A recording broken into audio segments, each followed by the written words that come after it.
Ben, Chris. How's it going, guys? Good, thanks. You happy to be here? Yeah, it's great. You just got in from Paris. You got a brand new album coming out. You know what? When is it coming out? In March? I think the 16th of March. 16th of March. This is what it looks like. Neon Ballroom. It's your third album. I've had a chance. I got an advance copy. I had a chance to listen to it. And lyrically, your other albums were sort of dealing with a little bit of anger and some issues, but this one, it really goes to a lot more emotional places than you're used to going before. What's up with that? It's just basically focuses on things that I was dealing with at the time of writing the album. It's not, the first two albums were more based on feelings projected towards other groups of people and subcultures, but this is more to do with myself. A lot of personal experience goes into this one, a lot more personal experiences? Yep, that was all written in a period of about 6 months. Where you actually had a chance, like you were actually specifically writing during this period, were you not? Yeah. Yeah, did you find that easier, an easier way to approach the album, or was it just different? I think it was just different. Yeah. It was just a different way to approach it, yeah. Yeah. Some of the songs talk about some really serious issues, you know. Where were you coming from? What issues do you find that are really important that make an influence on your life?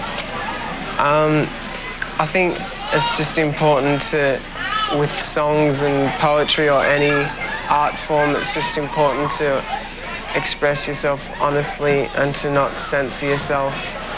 Like Anna's song. Exactly. It's about just pretty much all the songs deal with psychological issues and mental difficulties. And do you have mental difficulties? No, I'm just kidding. You're writing with people. I'm just kidding. Uh-oh, did you drop your mic? Now, do you find that your writing is not so guarded now, that you're able to deal with issues that maybe you kind of couldn't express to the public before on your other two albums? I don't think with the other two albums I didn't really feel the same way. I just felt angry at people. And this album I focused more on myself. More an introspective kind of writing. Musically, this is a really interesting album. What made you guys go from like strings to hardcore punk to, you know, you're going all over the place. It's really good, but what made you want to like use all those different elements?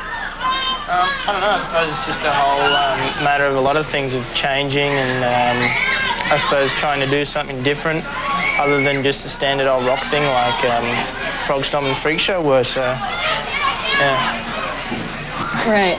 Yeah, well, Freak Show and Frog Stomp, yeah, they're a little bit more similar than this one is. This one really branches out a little bit more. Yeah. What are you guys listening to right now that maybe your fans would be curious or confused or about? We all have kind of different musical tastes. They're all, like Chris kind of likes his blues and his jazz, and I've been listening to some like electronica stuff. Really? Not headache electronica, like the beats, you know, the cool stuff. Like drum and bass. Yeah. And Daniel's been getting like hardcore punk and yeah, it's all pretty different. You can see, yeah, I haven't seen any of the electronica work its way into the album yet, but you can see the punk, you can see, I really like that one, what's that really hardcore punk song that you got on there? Satin Sheets. That's it. What do you guys think of where pop music's going right now? You know, like the Backstreet Boys and NSYNC. It's really, it's dominating. Somebody's got to have a comment about that. Well, I don't know, I suppose it's a different kind of pie compared to us. So you're not even in the same... No, I suppose if you're going to categorise things, I don't think we would come under that kind of category. I do. You do? Yeah. I think we should appeal to every demographic, so we're kind of branching out. We're going to start some more pop-based stuff soon. Really? Yeah. Are you going to get some choreographed dance moves? Yeah, 3-part harmonies. Yeah, Chris and I are going to start singing. Like some really high stuff. It's really nice. Yeah. I'd like to see that. Can we get an exclusive on that? No, we don't do that kind of stuff. We're going to take a question from the audience. Hey, I was wondering, how did you guys hook up with David Helfgott, the Australian pianist, on Emotion Sickness? Basically, when I was describing the part to Larry, who wrote the part, I was describing a very unsettling, manic, kind of discordant piano part. And David Helfgott seemed like just the perfect guy because he was Australian and because he'd started very young and kind of fitted musically and lyrically with the song. So yeah, he just fitted the role. Right. For those of you who don't know, David Helfgott is the inspiration for the movie Shine, which you guys have seen it? I haven't. I've seen the shorts, but you haven't seen it? Nah. Oscar award-winning. I've seen the movie. Did you like it? Yeah, it was excellent. It was excellent. Yeah. You guys are, what was it? I don't know what's going on. You guys are like an out-and-out rock band. And I mean, I know you're listening to electronica, but you guys are proud of being a, rock band. There's a lot of people, I'm not going to mention any names, there's a few people, not going to mention any names, that, they won't listen to anything if it's got guitars in it. What do you think of that? Like, what do you think of rock and roll? Do you think it's in a down period right now?